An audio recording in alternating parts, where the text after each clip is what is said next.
हाँ जी, नमस्कार। मेरी उम्मीद है आप सभी बहुत बेहतर होंगे।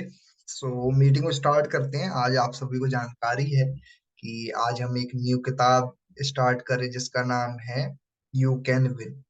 और जिन्होंने इस किताब को लिखा है, अगर मैं उनके बारे में थोड़ा आपको जानकारी दूं तो उनका नाम शिव खेरा जी है। और वो प्रॉपर रहने वाले इंडिया के हैं। और वो जो है मोटिवेशन स्पीकर हैं। हम उनकी बहुत सारी ऐसी बातें हैं जिसको समझ करके उनके नॉलेज से हमने काफी कुछ सीखा है। उसमें से ही एक बहुत ज्यादा लोकप्रिय और एक हिम्मत लाने वाली जो किताब है, जो हमने कहीं ना कहीं कुछ दिन पहले डिसाइड किया था, इसको हम शुरू करेंगे। अभी हम रिसेंटली लगभग 2 से 3 किताबें ऑलरेडी कंप्लीट कर ली है, जिसमें से हमने भागवत गीता, एटॉमिक हैबिट और think and grow rich, how to influence people, ऐसी कुछ बहुत अच्छी स्किल सेट माइंडसेट बेस्ड किताबें हमने लर्न करी। और ये जो किताब है ये मेन माइंडसेट के ऊपर है, जिससे आपको कहीं ना कहीं समझ में आएगा कि हमारा जो माइंडसेट है वो कितना ज्यादा पीस रहना कितना इंपॉर्टेंट है। पीस का मतलब शांति। जब आपका माइंडसेट बिल्कुल शांत रहता है और आप अपने माइंड को वो चीजें करवाने के लिए कहीं ना कहीं आगे बढ़ाना चाहते हो, या फिर आपके माइंड में कुछ चीज चल रही होती है ना, तो उसके लिए भी ये कहीं ना कहीं ठीक है। तो किताब को स्टार्ट करने से पहले मैं एक छोटी सी स्टोरी के साथ स्टार्ट करूंगा। वैसे इस किताब में, इस चैप्टर के अंदर भी काफी प्यारे प्यारे स्टोरीज हैं जो आपको काफी ज्यादा अच्छी लगेगी। आपको समझ में आएगा कि हमने किस तरीके से अपनी मेंटालिटी को रखना है, राइट, और किस तरीके से हमने रिएक्ट करना होता है चीजों पे। तो आगे बढ़ते हैं बिना किसी रुकावट के, बिना किसी देरी के। सबसे पहले जो मैं कहीं ना कहीं आपको इस चैप्टर के अंदर बताने वाला हूँ, इसके अंदर हम चैप्टर नंबर 1, जिसका नाम हम अभी जिक्र करने वाले हैं। किताब का नाम है यू कैन विन। और ये जो है आपको टॉप अचीवर्स जो अपने आप को कामयाब बना चुके हैं या फिर आगे बढ़ चुके हैं, उनकी बहुत सारी बातें हैं, उनकी ली गई एग्जाम्पल्स हैं जो आपको समझाएगी कि आपको कैसे रहना चाहिए, राइट। इसमें काफी अच्छी एक लाइन लिखी हुई है, winners don't do different things, they do things differently. इन्होंने क्या कहा, जो चैंपियंस होते हैं या फिर जो कामयाब लोग होते हैं, वो कुछ अलग नहीं करते हैं, ठीक है। वो कुछ अलग नहीं करते हैं, वो उसी चीज को अपने तरीके से करते हैं, ठीक है। उसको क्या करते हैं, उसको अलग तरीके से अपने तरीके से करते हैं, ठीक है। वो बहुत सारे, कहने का मतलब क्या है कि वो बहुत सारे रास्ते नहीं ढूंढते हैं, ठीक है। वो उसी रास्ते पे जाने के लिए अपने माइंडसेट में सोचते हैं कि मैं कैसे उन चीजों को अचीव कर सकता हूँ, ठीक है। उसकी बात करेंगे हम। और किताब का नाम जीत आपकी, कामयाबी की ओर जाने की सीढ़ी है। ये कहीं ना कहीं जीतने वाले कोई अलग काम नहीं करते हैं, वो हर काम को अलग ढंग से करते हैं, राइट। जो इसका मेन जो सार है वो हम जिक्र करने वाले हैं, ठीक है। बिना किसी देरी के स्टार्ट करते हैं चैप्टर 1। चैप्टर 1 है इम्पोर्टेंट ऑफ एटीट्यूड। अच्छा, ये क्या होता है इंपॉर्टेंट ऑफ एटीट्यूड? का मतलब क्या होता है, इसको थोड़ा ध्यान से समझ। काफी बार हम समझ नहीं पाते हैं, कंफ्यूज हो जाते हैं, हमें ये लगता है कि एटीट्यूड कुछ अलग होता है। ऐसा नहीं। एटीट्यूड आपकी मेंटालिटी है। इसको अगर एक बहुत सिंपल भाषा में जो ऑथर ने बोला है, योग्यता हमें सिखाती है कि हम क्या करते हैं, और प्रेरणा निर्धारित करती है कि हम क्यों करते हैं, ओके। और दृष्टिकोण तय तय करता है कि हम कितना अच्छा करते हैं। थोड़ा इसको सिंपल समझते हैं, ठीक है। आपकी जो स्किल्स होती है वो आपको सिखाती है कि आपको क्या करना है। कहने का तात्पर्य ये है कि जो आपने स्कूली नॉलेज है, आपको जैसे जानकारी है कि नॉलेज आप एक जो स्कूल में ले रहे होते हैं, और एक आप जो बेसिक अपने माँ बाप से, अपने सोसाइटी से, अपने आसपास के लोगों से ले रहे हो, फिर स्कूल से लेते हो, फिर आप बाहर के लोगों से लेते हो, है ना। जो हमने एटॉमिक हैबिट से चीजें सीखी थी, है ना, अगर आपको याद हो, तो वहां पे हमने सीखा था कि आपको 3-4 जगहों से चीजें सीखने को मिलती है। सबसे पहली जगह होती है जो आपके आसपास के लोग होते हैं, ठीक है।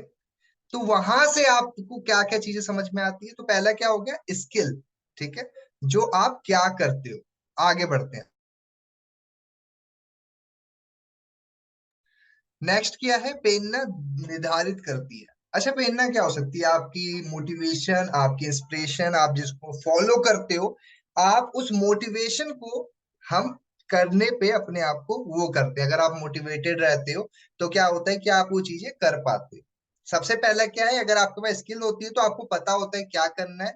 अगर आपके पास मोटिवेशन होती है तो आपको ये पता होता है कि क्यों करना है।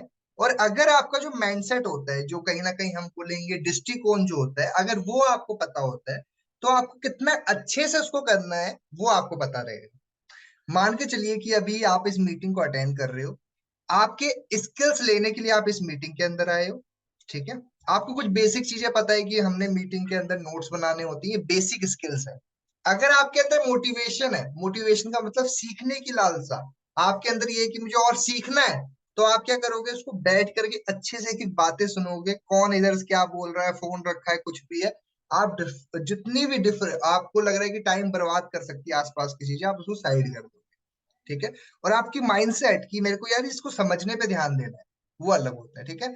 तो चैप्टर 1 का नाम है इंपॉर्टेंट ऑफ एटीट्यूड। हमने तीन चीजों की बात करी है अभी स्टार्टिंग में। सबसे पहले हमने स्किल की बात की, दूसरा हमने मोटिवेशन की बात की, तीसरा हमने माइंडसेट की बात की, योग्यता, प्रेरणा और दृष्टिकोण। तो अब आगे चलते हैं। तो चैप्टर 1 जब हम शुरुआत करते हैं तो यहाँ पे एटीट्यूड इज एवरीथिंग। जो भी आपका एटीट्यूड होता है वो एवरीथिंग है। आपको अगर मैं बताऊं, आप जो भी चीज सोचते हो, जो भी आपके माइंडसेट में बैठ गई है कि मुझे ये करना है, ऐसे करना है, आप वैसा ही करने लग जाते हो, ठीक है। एक बहुत प्यारी एक स्टोरी है इसके अंदर, जिस जो है दी बलून मैन। अच्छा, ये कहानी क्या है? एक आदमी होता है जो गुब्बारे बेचता है, उसकी जिंदगी गुब्बारे बेचने से ही चलती है। और उसके पास अलग अलग कलर के गुब्बारे होते हैं, बलून्स होते हैं, लाल, पीले, नीले, हरे, बहुत सारे रंग बिरंगे, बहुत सारे अच्छे अच्छे कलर के रुमाल होती है। अच्छा, जब भी वो अपने कारोबार में या अपने गुब्बारे में किसी दिन अच्छे से बिक्री नहीं कर पाता है, या कभी उसकी बिक्री इतनी अच्छी नहीं हो पाती है, तो वो क्या करता है, वो क्या करता है, अपने गुब्बारे को निकालता है और हवा में उड़ा देता है। क्या करता है ये?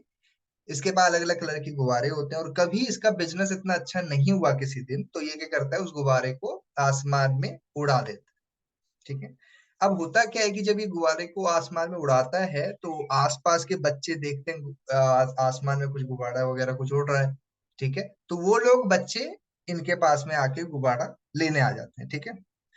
तो वो ये हमेशा डेली कर रहा होता है, रोज करता है यही सेम, उसका दिनचर्या बन जाता है। कभी काम नहीं होता तो वो इसी तरीके से दोबारा उड़ा देता है।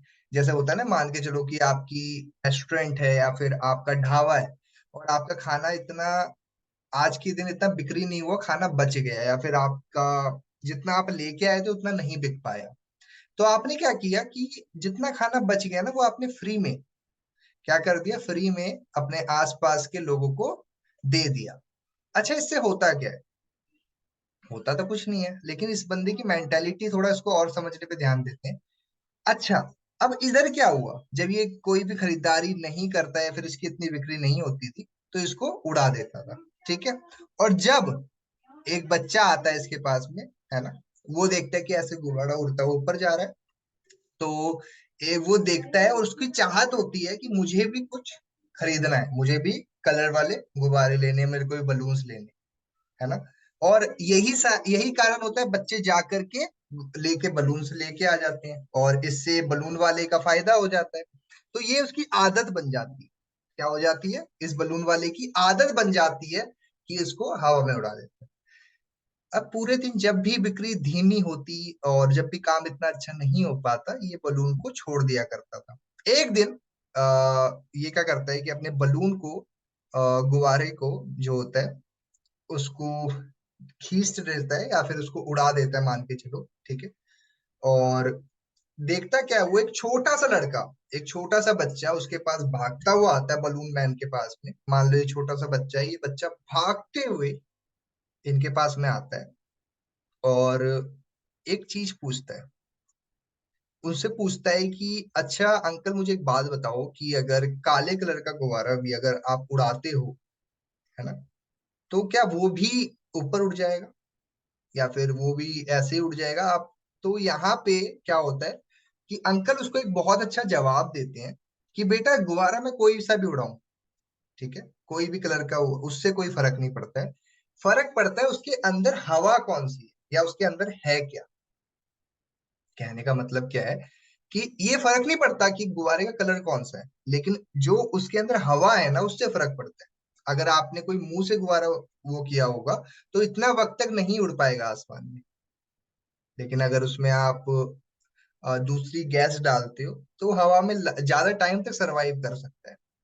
तो क्या बताया यहाँ पे अंकल ने कि कलर से फर्क नहीं पड़ता है। फर्क किस चीज से पड़ता है कि आपने उसके अंदर कौन सी हवा डाली। सेम वैसे ही हमारी जो एजुकेशन होती है, हमारी जो पढ़ाई होती है, वो इतनी ज्यादा आगे चल के इतनी इंपॉर्टेंट नहीं होती उसकी, जो इस किताब में साफ साफ लेखक कहना चाहते हैं कि इतनी ज्यादा उसकी वैल्यू नहीं होती। सेम उस तरीके से ये मैटर नहीं करता कि आप अपने कपड़े कैसे पहनते हो या फिर आप कैसे दिखते हो। मैटर ये करता है कि आपके दिमाग में क्या है, आपके एटीट्यूड में क्या है। और एक सर्वे के द्वारा पता चला था, मैं आपको एक सर्वे के बारे में बताना चाहता हूँ। हम में से अधिकांश लोगों को सकारात्मक सोच की शक्ति के बारे में सुना, और बहुत कम लोगों को नकारात्मक सोच की शक्ति के बारे में सुना। ये सारी चीजों के बारे में पता है। अगर मैं आपको ये बोलूं कि चलो भाई पॉजिटिव सोचो, क्या कहूं मैं आपको, चलिए अब आप अच्छी बातें मन में सोचो, तो हो सकता है आप सोचो। लेकिन अगर मैंने आपको ये सवाल ही चेंज कर दिया, मैंने ये बोला कि नेगेटिव बात सोचो, तो नेगेटिव बात तो आप आराम से सोच ही सकते हो, क्योंकि ये तो हमारे एक ह्यूमन नेचर हो चुका है, हमारे एक आदत सी बन चुकी है, हम नेगेटिव बात बड़ी जल्दी कैच कर लेते हैं। यहाँ पे समझते हैं जिस तरह आप पॉजिटिव सोच जो लोगों को नई ऊंचाइयां हासिल करवाती है और आगे बढ़ाती है, उसी तरह एक नकारात्मक सोच लोगों को आत्मविनाश और उनको विनाश कर देती है। यहाँ पे लेखक क्या कहना चाहते हैं कि पॉजिटिव थिंकिंग आपको उस मुकाम पे पहुंचा सकती है जहां पे आप जाना चाहते हो, या जहां पे आप पहुंचना चाहते हो। और आपकी एक नेगेटिव थिंकिंग, जो आपके मन में एक नेगेटिव बातें चल रही है किसी की भी चीज को लेकर के, वो आपको डुबा भी सकती है, बर्बाद भी कर सकती है। तो कहने का मतलब क्या है कि आपकी थिंकिंग पॉजिटिव होनी चाहिए। थोड़ा इसको और समझते हैं डीप में। पॉजिटिव थिंकिंग पीपल जो खुश रहते हैं, सक्सेसफुल होते हैं, हेल्दी होते हैं, उनके अच्छे फ्रेंड्स होते हैं, एक अच्छी फैमिली होती है, हैप्पी फैमिली होती है। और जो नेगेटिव थिंकिंग वाले पर्सन होते हैं वो हमेशा खुशी नहीं होते हैं, कभी दुखी रहेंगे, सक्सेसफुल नहीं होते हैं, अनहेल्थी रहते हैं, उनके जो फ्रेंड सर्कल होते हैं वो भी नेगेटिव होते हैं, मतलब वो हमेशा अकेले होते हैं। मतलब कहने का तात्पर्य क्या है कि नेगेटिव और पॉजिटिव में जमीन आसमान का फर्क है। रिसेंटली मैंने आपको एक स्टोरी भी बताई थी, एक एग्जांपल भी दिया था। एक कंट्री है जहां पे पेड़ काटे नहीं जाते हैं। पेड़ काटे नहीं जाते हैं। क्यों नहीं काटे जाते हैं? उन्हें ये कहा जाता है कि आप पेड़ काटो नहीं, काटने से कुछ वक्त पहले पेड़ के आगे आओ और बहुत बुरा भला उस पेड़ को बोलो, उल्टा सीधा बोलो, गालियां दो, जो मन में आए उसको नेगेटिव बातें बोलो उस पेड़। और यही सेम होता है, वहां के जितने भी आसपास के लोग होते हैं वो पेड़ को नेगेटिव बातें बोलते हैं, उसको बहुत बुरा भला बोलते हैं, इतना ज्यादा नेगेटिव बोलते हैं। कुछ टाइम के बाद वो खुद ही वो पेड़ मुरझा जाता है, या फिर मान लो कि बिल्कुल ही वो हो जाता है, फिर उसको काटना आसान हो जाता है। तो नेगेटिव थिंकिंग आपको आबाद भी कर सकती है, बर्बाद भी कर सकती है। एक अच्छी सोच, एक अच्छी बातें, एक अच्छी जिंदगी आपकी लाइफ में जब आती है, जब आपकी सोच में बदलाव आना शुरू। अगर आप नेगेटिव रहेंगे, अगर आपकी थिंकिंग ही नेगेटिव रहेगी, तो कोई ऐसा नहीं है जो आपको एक अच्छे लेवल पे लेके चले जाए, या फिर वो आपको एक आगे कामयाब भी बना पाए, राइट। चलिए आगे बढ़ते हैं। आपका दृष्टिकोण सफलता में योगदान देता है, आपका माइंडसेट। हार्वर्ड यूनिवर्सिटी के बारे में सुना है आपने? बहुत बड़ी यूनिवर्सिटी है, लोग वहां पे पढ़ना चाहते हैं। एक अध्ययन के द्वारा, एक सर्वे के द्वारा, या मैं कहूंगा एक एक्सपेरिमेंट के द्वारा पता चला कि जितने भी लोग हार्वर्ड यूनिवर्सिटी में जिनकी नौकरियां लगती है, आपको जान के बड़ी हैरानी होगी कि 85% लोग अपनी पॉजिटिव थिंकिंग के कारण नौकरी ले लेते हैं, और बाकी जो बच्चे 15% होते हैं वो नॉर्मल, उनकी स्कूल की एजुकेशन, उनकी नॉर्मल एजुकेशन से नौकरी मिल पाती है। कहने का तात्पर्य क्या है कि आपकी थिंकिंग कितनी मैटर करती है। आप जीत सकते हैं, ये सब उस जो है सारी चीजें वो बहुत मैटर करता है, ठीक है। और जो 85% लोग हैं, सोच के देखिए वो क्यों जीत जाते हैं, क्योंकि उनकी एटीट्यूड पॉजिटिव है, उनकी जो थिंकिंग है वो बहुत पॉजिटिव है। तो अब अगर हमें कोई चीज थिंकिंग करनी है,